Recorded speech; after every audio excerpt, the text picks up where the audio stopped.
Publishing, and I feel really sheepish because my original plan for the guest this week was Michael Plested, and I can't seem to find the file. So I'm going to be moving up the list here a little bit.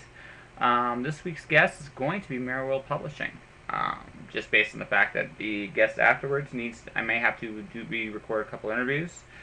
I cannot believe it personally. I thought I got everything out, but it turns out that I'm guessing I lost a file somewhere here or there. So this is kind of me moving something up. I'm going to hope to have Michael back next week or a week after, because he's a cool dude and it's a great story about the Boy Scouts of the Apocalypse. But I'm going to talk to my publisher Mirror World, because Mirror World is, without a doubt, one of the coolest. Well, give me my start. And in terms of, I've got 2 books published under the Mirror World banner, Storm Dancer and the Watcher, but they published a whole bunch of other things that are really fantastic. So a couple of things like The Timekeepers by Sharon Ledworth. Rita Monet has a great little series there going on as well. They just released Black Lightning by K.S. Johnson. Like I said, it's a growing house, and I'm very fortunate that I've been a part of it. So anyway, and I'm currently working on book 3. So Justine, if you are listening to this, yeah, this came a little earlier than I planned it, but it's okay. It's kind of why I have all these interviews in the can. So in case I need to find and rearrange some things, I can. So that's what's going happening here.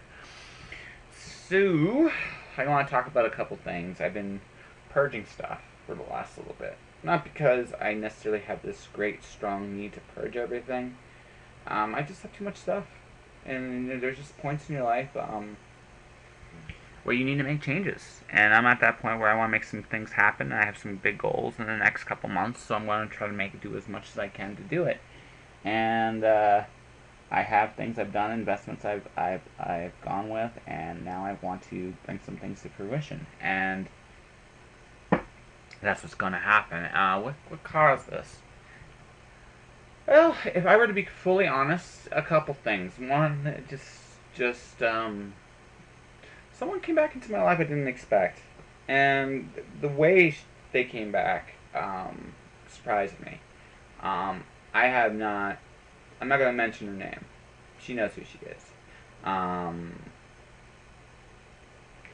Yeah, you just wake up one day and you just realize that you care for someone, and you're not quite sure when or where or how it happened, but it does, and it is, and as such, you have to be accommodated. But the thing that's interesting about her is, and the thing I really like about her, is she's such a free spirit.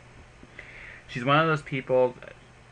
She has more guts. She has more guts than most people, and she's actually willing to go out there and do things. And she's not run of the mill. She's not normal in any way, shape, or form, and I dig that about her. I really do. And so that was a catalyst to this, but it's more than that. I just woke up one day and I just realized, I can't. I don't need to live this way anymore, and I can do better, and I will do better, and that's kind of the goal. I'm not talking about my living space, living arrangement, but just the things I want in my life, and the things that matter to me in my life, and so I've been purging stuff like crazy. Comics are getting purged, books are being purged. Just in general, I'm just clearing out the clutter in my life. There's some things I'm keeping. Don't get me wrong, I'm not getting rid of all my books, I'm not getting rid of all my comics. It's not like a big, giant, gone, done. But, yeah, it just was one of those situations where, I just ended up doing, more than I expected to. In regards to, the stuff accumulates. I was really shocked when I started to, go through what's there, what I had, and it's incredible. And the thing is, I don't need all this. There's a point in my life. It's not the first time I've gotten rid of stuff. My most famous time was in Arizona. I'm not going to go into the big, wonderful stories, all the things that led up to it, but what happened was, it was time to leave. and I had all this stuff that I couldn't get rid of. And I'm not gonna mention his name. I'm just gonna mention the thing. The gentleman I came to work for up there had offered to store my comics. And I first thought it was a generous offer, but I've been back there for a long, long time, and I feel like I should go up there to visit. There's some people I'd love to see up there, but the truth of the matter is, the truth of the matter is, I think the only wrong thing I could have done was giving him the books. A lot of people, I had a very wise man. My father's a very wise man. He goes, "Sure, you trust him with it, after all he didn't do for you." And I thought, and I really thought about that, and I realized that he's right. I shouldn't be trusting him. And by the way, if you are listening to this and you know who you are, it really isn't anything personal. But I felt that you would have been the wrong answer at that point in time.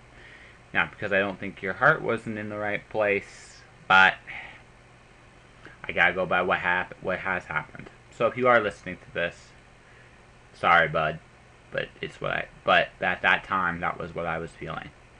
And so I got rid of everything.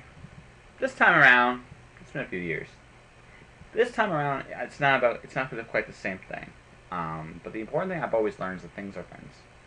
There are a lot of great and beautiful and wonderful things in this world, but if you're not enjoying them, and you might as well share them. It's kind of the way I see it. I'm doing this to try to get some financial thing back. I'm not expecting $1 million back for any of this stuff I'm doing, but what I'm trying to do is I'm trying to just to clear out the clutter in my life, and in return, have some more living space, just breathe a little easier. And like I said, the next week, the books are all going. The next month, quite a few comics are going too, because I have a bunch of comic books I'm never going to read again. And it's sad, because the honest truth is, they're good books. I liked them at the time I read them. But, and some of them I'm going to keep because they're old and they have a certain nostalgia. Like, I'm never getting rid of my Green Lantern stuff. That's not happening. But some of the other stuff,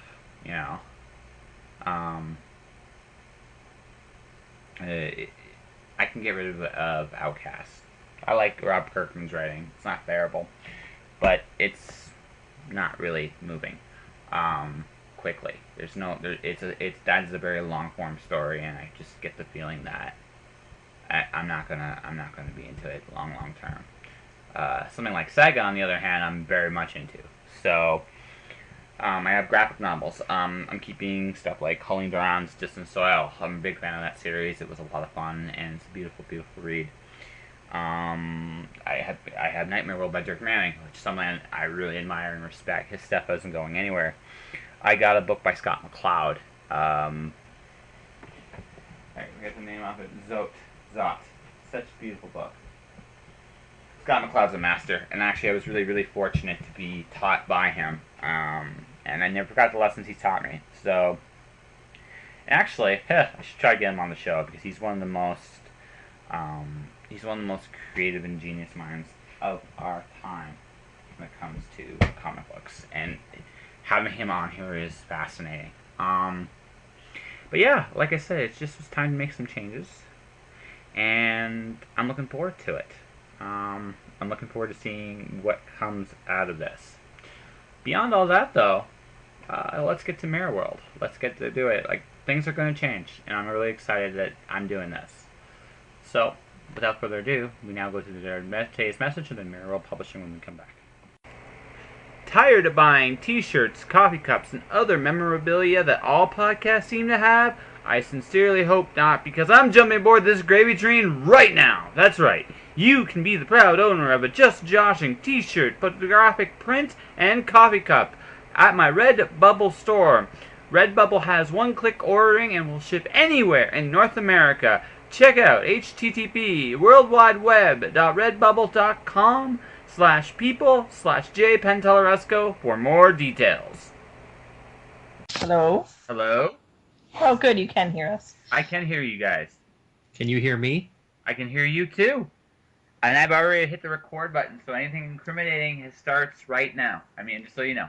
But anyway. Speak up. There you go. So how do we? Do you want me to introduce you guys, or do you want to introduce yourselves? You can go ahead and introduce us. That's fine. Okay, so ladies and gentlemen, boys and girls, children of all ages, presenting to you the greatest publisher in southwestern Ontario, led by the audio rock star himself, Robert Dowsett. But the real head of the operation is Justine Dowsett. How you guys doing? I'm good. How are you? We also have a special guest here today. Oh, we have a special guest. Who's the special guest? Murandy. Speak up. Murandy Damodred. Murandy Damodred, the all jack of all trades of the publisher. I don't know. What's your official title? Publisher, writer, troublemaker. Published. Yeah, troublemaker. Okay, so you can hear everybody, right, Josh? I can hear absolutely everybody. So, Okay, good. So how you guys doing today? It's good. It's been a quiet day, which is nice. I've been working on audiobooks. Oh, Yeah. do you want do you want me to do an audio of mine? I do want to do an audio of yours actually eventually because poetry reads so well out loud, and I really like how short yours is and how I think it'd just be really dynamic with a voice to it. You should have heard me. You should have heard me, but I think it works really well. Still there? I'm here. No. Okay, it cut out for a bit on this end. Okay, so the way I said is I did a reading with Robert Sawyer, Mackenzie Fisk, a few other people a few weeks back at Ellsness Books in Calgary, and people were blown away by it. So I did a Jailbreak live to everybody, and it went really well. So That's amazing. yeah. So let's see. So at some point at the end of this month, I'll just tell you this right now, I might be sending you 1 or 2 books. I'm not sure how that. 1 or 2. Well, just because I'm trying to wrap this up, and I know this one's going to be bigger than the last one, and I have some ideas. I'm going to be running by Florence in about a week or 2, just because well. To those listeners who don't know, have not checked it out, The Watcher is illustrated and written, and as we got into book 2, there's more of an interaction between the illustrations and the story, and I want to take it one step further for book 3. And it might be go 2 books because of what I kind of want to do. I have a really cool idea when I get to this certain voice of a character, but we'll see if it works, and if Lawrence doesn't want to kill me. You've got lots of space. The other ones only, I think, come in 80 pages and then 115 or so, respectively. I know this might go 200. I don't know yet. That's okay. Yeah. That's all right. It'll be nothing compared to some of the 400-page books we have, so that's all right. Yeah, okay, that's good. That's good. So, yeah, no, it's cool. It just means that it might be more illustrations. Like I said, she might kill me. It's all good. So, all right. So, let's start with. We'll go in order here. So I guess Rob's first because he's the audio rock star. Does that work? Can I call you Mr. Rockstar, Rob? I may have jokingly referred to myself as an audiobook superstar, yes. Yeah, so audiobooks. So the audiobook superstar. Does that work, or do you just prefer Rob? We can just go with Rob. You just go with Rob. Okay, we'll just go with Rob. So how did you get into audio? Is this, you guys do a podcast as well. So I mean, why don't we start there? Okay, well, our friends run a lot of role-playing games, and they've been working with this company over in England that's been releasing them.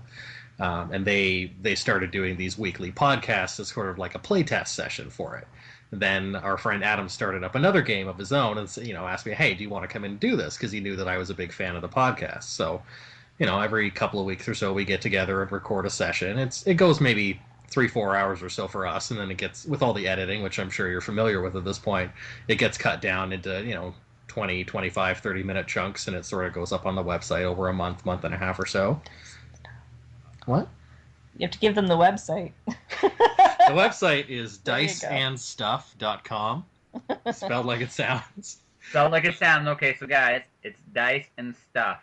Okay, and I really like the "and stuff" because my business card literally says I write stuff, so I'm pathetic with you there. And then from there you just decided to do audiobooks, or did Justine rope you into it, or? Yeah, I decided he was going to do audiobooks. I really liked the sound of his voice on the podcasts, and when I was looking to cast for Black Lightning, which is the audiobook that he's currently recording, I was like, Rob's going to be perfect, and he's got such a nice voice to listen to, so that was my fault. It's your fault, totally your fault. Yeah. You okay with it, Rob? I'm okay with that. The nice voice to listen to comment is it's the first time I'm hearing that at home, but it's something that I used to hear at work all the time when I worked in a call center. Everybody said I had a nice soothing voice, and I would always get customers to stop from escalating. So, if I can apply that to some other, another industry that's a little less soul-sucking, then that's probably a good thing. Is that why I'm not allowed to read? Because I'm the opposite? Because I make everyone escalate? No, you don't make us escalate. It's just like I said, when I met you, I just thought, like, Murandy, this is Murandy we're talking to, and I met you, Murandy, I actually had the impression of my sister, and because you have the same look in your eyes when you were in trouble, the exact same look, and I look at that look, I'm just like, oh shit, she's up to something, and I don't know, and I can't stop it. That was my impression of you, and honestly, and strictly speaking, you were way more than that. And I mean, like, your books are good. Like, you and Justine write some amazing books. But yeah, that was my first impression of you. I was like, oh no, I know this already. And then I look what you did. Uh-oh, are you guys still there? Yep, we're back. Skype is evil. So did you hear the last part where I said Rob was actually almost angelic and how he handles the Murandy? Nope. Heard it now. I'm like, you sweet man. You just pick on you. It's all good though. I mean, I'm sure you're used to it by now. So yeah, it's okay. I give you a hug if I was there. Because like I said, I have a sister, and I love her. I love her to death. She's been on my podcast. But yeah, she does the same thing. It's all good. I still got stuff on my phone. The last time she grabbed a hold of it, I'm not sure how to get it out. So I'll figure it out someday. Just But okay. So Rob does audio. Murandy, are at this point with Mirror World, what are your responsibilities, like, outside of writing the books with Justine? I do whatever Justine tells me to do. Sometimes I do, sometimes I don't. So Verity's been on kind of an extended vacation while she's been ill the past little while. Oh. But we've mostly been working on Uncharted, which is our next novel. Which is really cool. So you want to give the Cliff Note version of what Uncharted is all about, or do you want to just keep that? Sure. Yeah, Uncharted is set in the same world as our last book, Unintended, and it's about a young girl who's a priestess and decides that life's not for her. But then she kind of, coincidence, I guess, fate plays a hand, and she trips and falls out of the temple and down a waterfall, and ends up having to kind of make a new life, but gets blamed for the missing artifact that goes missing at the same time as she runs away. So she becomes a fugitive. Oh, that's cool. That's actually really cool. So it's like an adventure comedy kind of deal, or? Yeah, exactly. It's an adventure comedy romance. I don't quite have my elevator pitch down on that one yet. I'm working on it. It's about a girl that goes into tired of her job, goes into uncharted territory, becomes a wanted fugitive, and then along the way discovers that there's no place quite like home. I don't know. Well, she believes very strongly in fate because she's been trained as a priestess, so she's been trained to look for omens and signs, and she kind of throws everything away and into the winds, and she's kind of learning that, life doesn't have to have so much meaning. It's just going to happen. So, well, sometimes, yeah, and that is literally what happens, the way it goes. And that's usually the best thing. So then in that case, so Murray's just doing primarily the writing. So that means that all the heavy lifting then is done by you right now, Justine, in terms of reading, proofreading. Yeah, Robert has edited 2 books for me, so he does a lot of the editing. He was handling acquisitions, but everything else, that's me. Everything else. So do you sleep anymore? Not much, no. Yeah, I've been editing the audiobook. I'm about to start editing one of our newest acquisitions called the Time Travelers Resort and Museum, which I'm sure you will enjoy immensely when it comes out. I already like it. It's like, that sounds fantastic. Yeah, so we've got Black Lightning coming out in May, and then in June we've got This Night Sucks by Elizabeth J.M. Walker. She also wrote She Dreamed of Dragons. They're both excellent, excellent books. And then the Time Travelers will come out sometime in the fall. And then between then and now, I might also have Rita Monet's third book in her and Nikki Landry Swamp series called Secret and Mossy Swamp, but we haven't settled on a date yet. That's that, but I mean, that's still a busy year, although not as busy as last year was for you. Last year was insane. Yeah, we ended up with 12 books came out last year. Yes. So you're going to keep it smaller from here on in, I'm assuming? The goal was to do 3 to 5. Which is, I feel that feels like a safer number for you. Yeah. Well, a small publisher is 3 to 5. Like a micro press or indie is, I think, 2 to 3. So we're a little bit more than your indie press, but we're trying to keep it small. Well, I don't blame you. There's only 3 of you really doing everything, and that's a lot of work. And I mean, I've done, like I said, my own publishing stuff myself in the past. So I'm just, for me, it's just juggling all those balls is crazy, and you do that for 5, 6 different people. Yeah. Including me, which, by the way, thank you. Yep. I mean, it's a lot of work. So, how has your reach expanded in the last couple of years? Getting all of those authors and getting all of you like you included, and getting your reach added to ours. Oh, internet connection gone apparently. But basically, getting those authors' reach added onto ours has just exponentially grown it. Our Facebook page is hopping. People are reading our blogs and commenting on it. It's been fabulous. That's good. That's good. You still there? I'm there. Are you still there? Yeah, we're still here. Okay. Well, like I said, I'm just trying to keep. So you've grown up. So like I said, so how are you guys doing with some of the more independent bookstores in Canada, if you don't mind my asking? Like, are you reaching out now to stuff like I just mentioned Owl's Nest in Calgary. I know there's McNally Robinson in Winnipeg, and there's... Yeah, it's slow going because you have to contact each of them individually. So our way of handling it is to kind of hit Windsor first, which we've already done, and then spread out from Windsor. So we've contacted, there's a couple stores out in Stratford, out Sarnia direction. So just kind of spreading out from southwestern Ontario and then getting bigger, hitting Toronto. I've actually signed up to go to Word on the Street in September, which is a big Toronto outdoor festival. So it's big out here too. At some point, you guys have to come out here. I think you'd enjoy the community here. And yeah, it sounds like you have a vibrant one. Oh no, it's very. We're really fortunate for a couple things, and just to mention a couple other authors. Randy McCharles does a lot of the organization here, and he does a very top-notch job, and we're very fortunate there. But the other thing, too, is we have When Words Collide, which is, again, Randy is a big part of that. Mm-hmm. It is the kind of thing, like, I'm just going to say this right now. If you can do it next year, right, you should do When Words Collide once. It would be good for you. You get to meet a lot of really cool authors out here. So, and a lot of readers, too.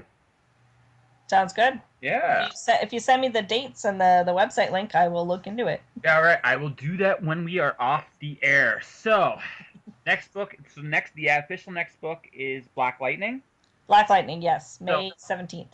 So, May 17th. So, tell me what Black Lightning's about. Black Lightning is by an award-winning author. I'm very, very proud to be able to say that. K.S. Jones. She won an award for her first novel, not through us, but called Shadow of the Hawk, which is a historical YA kind of book. This one, she's doing the middle grade audience. It's kind of a science fiction fantasy blend about a boy who gets transported to another realm after dealing with the grief of the loss of his mother. He has to go live with his grandpa in Arizona, and then he encounters black lightning, which takes him somewhere else. That's cool. That's actually really cool. It's also something kind of up my alley too. So like I said, I have to actually. I've been trying to get Sharon on the podcast too, because I think she'd be hilarious. Yeah, she's a lot of fun. Yeah, so I think she'd be hilarious, but I haven't been able to pin her down. She's like, I'll come Monday, and I can't find her at all. Like, oh. Well, not this Monday. It was just a Monday a long time ago. So I have to hunt her down at some point. Yeah. Well, the thing I love about doing this so much is all of you authors are amazing, amazing people. So just to be involved in your careers and trying to, get your books to make it big has been a lot of fun. But that's cool. So what's your least favorite thing about doing a publisher? Just speed, or is it just managing everything? Managing everything is a big task, but I guess maybe the stress is my least favorite part. Just I don't want to feel like I've let anybody down. So if something happens where a contractor doesn't come through or the art isn't done in time, that's stressful because you don't want to say, "Oh, your book's getting delayed." That's the worst thing. Yeah, I know. Thankfully, we haven't had any major delays. We have had like some bumps, but we haven't had any books really get horribly put off of market. So I feel like I'm neglecting Robert. You still alive over there? I sure am. Are you sure am? Sorry, I sorry if I feel like I'm neglecting you. Your end, like just based on the fact that you're kind of her support mechanism in terms of like being a backbone. What has been the biggest challenge for your end on all this? I mean, is this bigger than you ever imagined it to be? Well, it gets bigger and bigger every time. Last year was a bit of a struggle because we were putting out so many books, and like a lot of those were coming.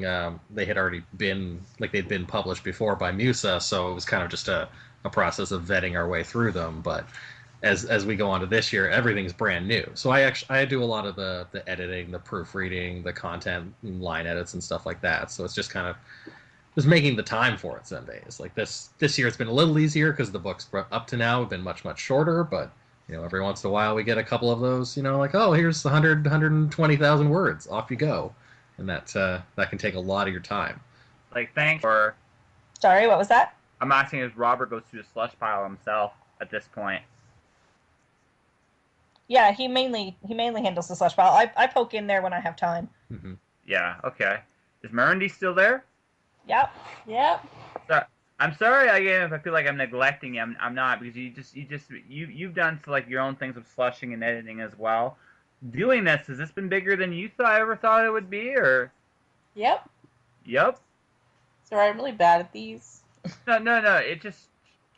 It's okay. I'm just, like I said, I'm trying to make sure you're all involved because you're all cool, like every single one of you. So, it was a pleasure when I was up there. I wish I was up there a little bit more often than I am, so I could actually do this more stuff with you guys. But it is what it is. But let me think here. Well, we talked about different challenges. So, what are your goals this year besides doing 5 books? Our goals this year? Yeah. Just trying to put our name out there, get more into like bookstores, kind of make our sales go up where we can pay you guys more money. For money. The authors get paid. No, folks. I will swear we do get paid. If we paid, I'd be like, why do I need you? Right? I mean, but no, we do get paid. I mean, it's a process like everything else. We're also looking for retail space, primarily to run events and workshops like book launches and signings. So I've got to keep that hush hush right now, but I am definitely looking for something like that. That would be cool. Like I said, I go up to see my family, and I would love to do something while I'm there, and it'd be cool to have like a big retail space to do in the launch and exactly. Generally make an ass of myself. Maybe do something like a live podcast. Yeah. Windsor is such a space for entrepreneurs. It's really encouraged here, so I think we'll get a really good support from the community once we have, put down some roots that way. Actually, that is an interesting thing we talk about. No, like Windsor has become a lot more entrepreneurial, I think, by necessity. Because everything just disappeared from the city. I know my dad's got a store there. And like it's one of the big reasons I have to go back to Windsor, actually. But I mean, there's the bookstore on Paulette. I want to say KC, but I don't think that's right. PB Books. PB Books, yeah. Another one opened up since you've been here last called Storytellers on Ottawa Street. That's cool. Okay, I know. That's right by that is right by my dad's shop. Yep. I'll be checking that out. Then there's like I said, you have like oh man, what's the other one? It's a bit named after Chief Juniper Books. That's what I want to say. Am I right? Yep, Juniper. Yep. Yeah, they're cool. I mean, and there's that, and then there's yeah, it's amazing to see what Windsor's becoming. It's slowly it almost it feels like a brighter city now It does, yeah. than it did 5 years ago, which is really really really cool. We've actually got a writers conference coming to Windsor in May. I know. Which I've been invited to be a part of, so I'm very excited about that. No, I'm glad. So you guys. So at this point, I actually ask this because you have your own house. Do you submit still to other places? Both of you guys? No, I haven't. Because I'm so focused on the success of our publishing house. That's really been my goal primarily. And if our books are going to help get us there, then definitely I want to keep them. No, that's fair. So at this point is, I guess we're going to go back to Rob real quick here as far as audio stuff goes. Are you going to be what primarily would be the one doing the audio at this point? Are you doing like all the editing and stuff as well, or do you still outsource that to that company in England? No. I'm just doing the recording part here, and this is just a one-time thing. We're taking the 2 shorter books that we're doing this year, and we're recording them as audiobooks. I'm doing Black Lightning, and we have somebody else doing This Night Sucks. Right now, Justine is handling all the editing of the audio. I just kind of give her the raw, uncut stuff, and off you go. That's cool. Okay, that's cool.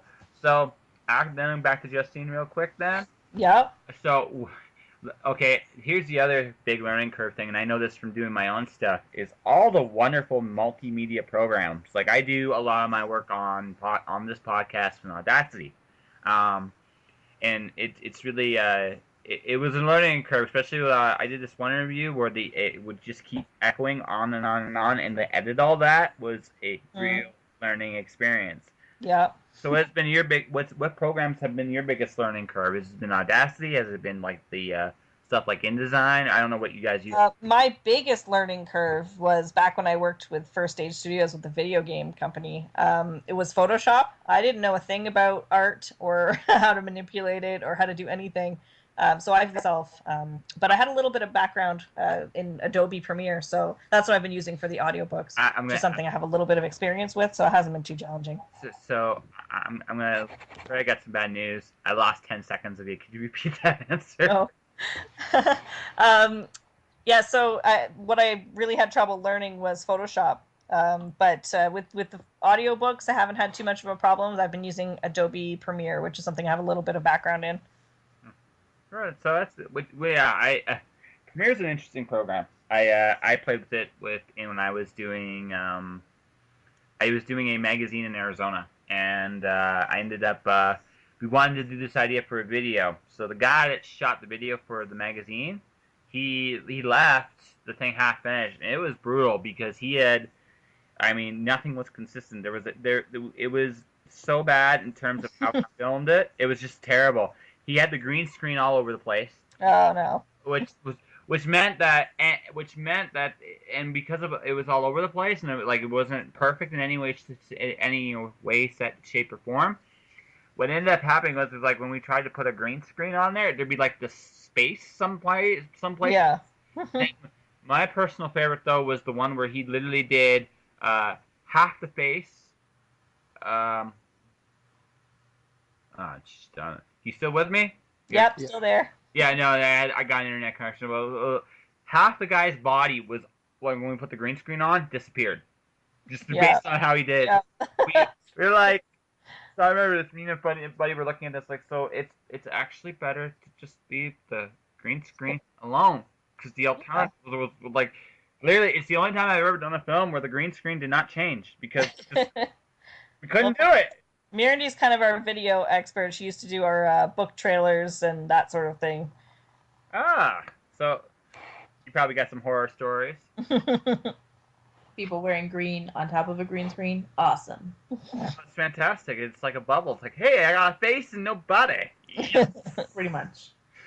Blue screens do kind of help with that, but even then, you're like, please don't wear green. Just don't. Please. Well, in our low-budget past, we used a red blanket as a red screen, so... Because everyone was green, so I had to change the color, because there was a blue person on the screen and a green person on the screen, so I had to use a red screen. Ooh, Christmassy. Yeah, that sounds like. Ugh. Actually, that sounds horrible. But that sounds horrible. I like I said, I just from personal experience, like that's brutal when you have to work with that. But no, and the thing that made it talk about low budget, the computers we had were so old that sometimes we were like, if I add stuff onto this computer, it's about to, like it was overloaded with stuff, so it's like this is the slowest edit job ever. I didn't. We actually ended up scrapping it because it just was just so much work. But I learned an awful lot about Premiere Pro doing that. Yeah. I actually I have another like I have all the but I finally got myself a video software, so I'm hoping to finally do that. We'll put that book trailer up next. Oh yeah, you still got to do that. I know. I got tons of no. My plate keeps filling up. I might be doing a. Actually, I've already talked about this. I'm doing a conference call tomorrow with a co-writer because we sent an 8-page little like trailer comic script to a little comic thing, and they liked it, and they want us to do the more like expand it. So yeah, we're doing a conference call to see if we actually hit tomorrow if we have enough story to actually make it work. The concept's really good, but so yeah, I got that. I do the podcast. I'm trying to write books and all this too. So that like yeah, it's been like I said, I don't sleep much either. Yeah, I was gonna say you sound about as busy as me. No, you're probably still busier than I am, but it's just it's degrees. I'm trying to learn everything, it seems, and that seems to be what happens there. And you have to learn everything like times 5. So I happily bow that one to you.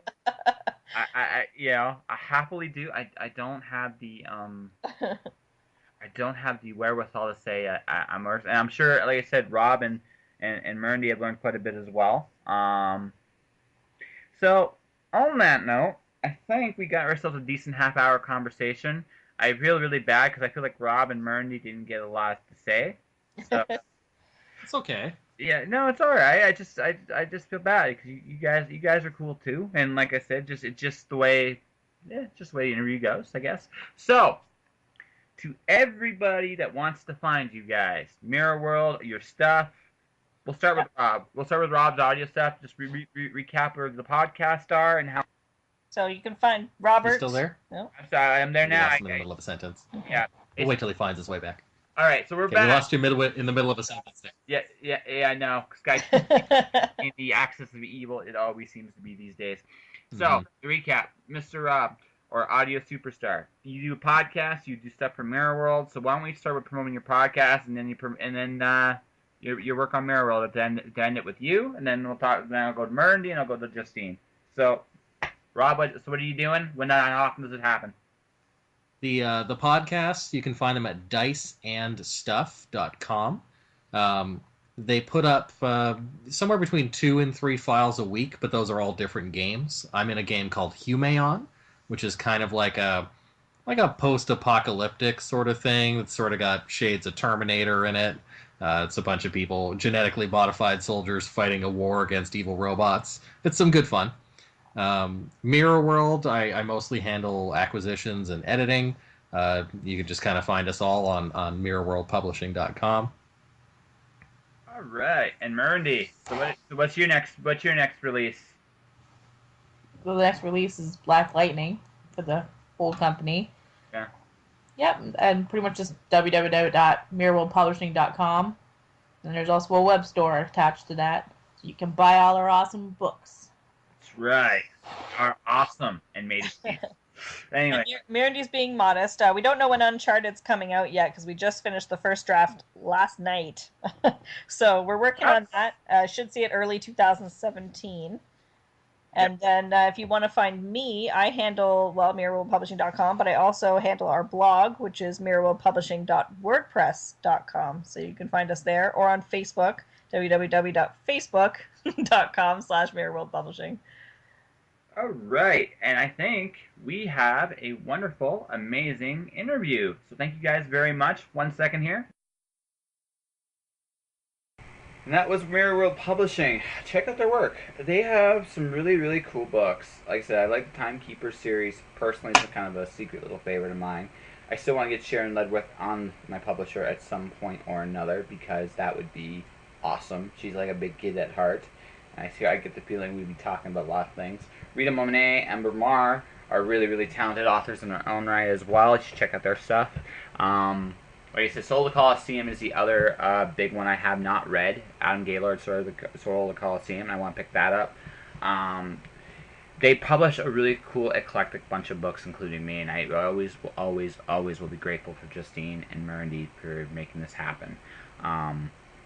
So, from the bottom of my heart, guys, thank you very, very much. And this will do it this week.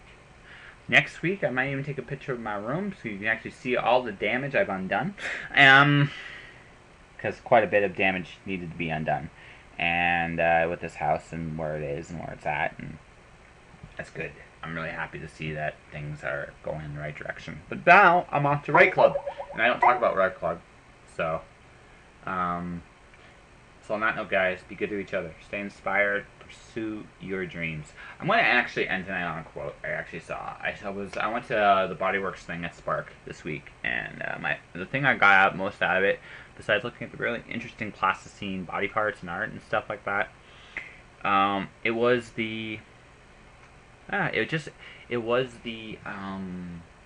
quote I saw up there. The difference between possible and impossible lies truly in determination. And I like that. I really, really like that quote. And, man, it kills me. I don't know who said that.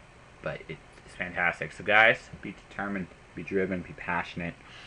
Visualize what you want to achieve and go achieve it. I believe in you. I really do. All right, guys. See you next week. Josh.